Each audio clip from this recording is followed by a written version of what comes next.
Hi everyone, I'm John Garrick and I'm sending you greetings from Mt.Angel Abbey here in Oregon, where I'm spending several days at a retreat. It's part of an academy I'm doing with an organization called Soul Formation, and it's an 18-month cohort and program to help me as a leader grow in my soul formation.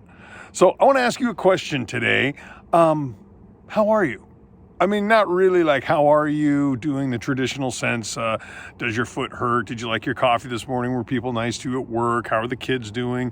No, how is your soul? How are you? The core of who you are. A question that we don't ask Christian leaders a lot, and it's one that we need to be more regularly asking each other as brothers and sisters in the journey of following Jesus, but especially our leaders, those that have given their life to lead others. So I'm here asking the question, how is my soul? How am I doing? And learning to better grow and mature in my spiritual formation around nurturing my soul. So I'm out on a walk today, and I'm remembering that I had to do a video to post. Not had to, but really wanted to connect with our friends at Eternal Impact and those that support us. And so I just wanted to do this video and ask how your soul is. A couple things that I got today from a little workshop I was listening in on called Caring for Your Soul by a great facilitator, Rita Nussling, Nusslie, N-U-S-S-L-I-E. She had a quote by Eugene Peterson, someone that I've read a lot, has quoted a lot. Eugene Peterson said, "Busyness is the enemy of spirituality. It is essentially laziness. It is doing the lazy thing instead of the hard thing. It is filling our time with our own actions instead of paying attention to God's action."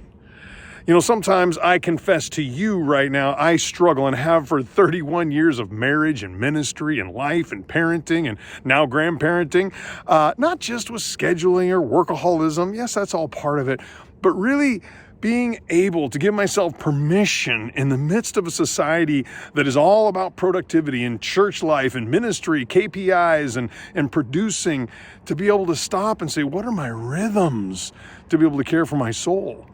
And here I want to lead other people in their soul care, and myself, I have to continue to press in to slow down the hurry, to be able to have some solitude, and to spend time listening to the Creator, the triune God who loves me so much and loves you.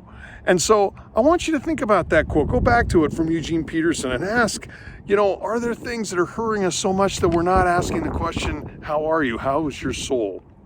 So Jesus even reminded us, he said in Luke 5:16, he said, but Jesus often withdrew to lonely places and prayed. Not because he had to, because he wanted to. He wanted to connect with the Father, with the Spirit. And so in that example, and the one that I'm confessing and trying to model out for you, I want to give you one more quote from a favorite author of mine, Henri Nouwen. He says, "Solitude is the one place where we can gain freedom from the forces of society that relentlessly mold us." Friends, we're being molded all the time, and we have more input than we've ever had. Social media and news and all the things and the current events, they just come to us instantaneously.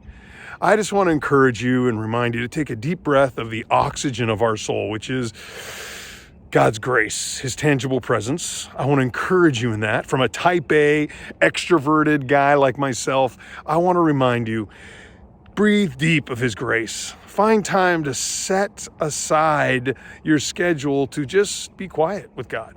I'm going to go do that now. I'm going to take another hour just to take a walk and just to listen and see what the Spirit of God wants to say.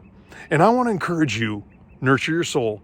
So maybe ask the closest person in your life that knows you the most today, ask, how's your soul? Not just how you're doing, how's your soul? And how do you see my soul?